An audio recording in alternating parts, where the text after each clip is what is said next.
Welcome to the Slop Temple. We pray this video helps. You begin by preparing the model and tools. Open Blender or your 3D app and set units to match Roblox. This avoids scale errors. Once done, triangulate the mesh and clean duplicate vertices because Roblox imports triangles best. Export as FBX or OBJ with applied transforms. Make sure normals are consistent. You should also decimate or apologize if vertex count exceeds performance targets, since lower counts load faster and reduce lag for players. Next, you import the file into Roblox Studio using Asset Manager. Drag the file into Workspace or upload to create an asset. Once uploaded, configure properties. Choose mesh type, set collision fidelity to hull or box depending on accuracy needed, and apply a scaling multiplier if the size differs.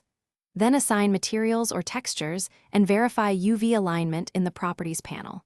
Make sure to set a primary part for model grouping, because consistent pivots simplify positioning in game.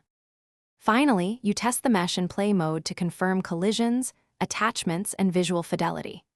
If performance suffers, optimize by creating LODs, combining small parts, or reducing texture resolutions. This improves frame rates. If the mesh is invisible or appears distorted, recheck normals, ensure materials use the correct UV sets, and verify asset permissions and upload integrity. One key troubleshooting tip: flip normals or re-export with apply transforms if faces are invisible. This resolves most import display issues. Thanks for watching.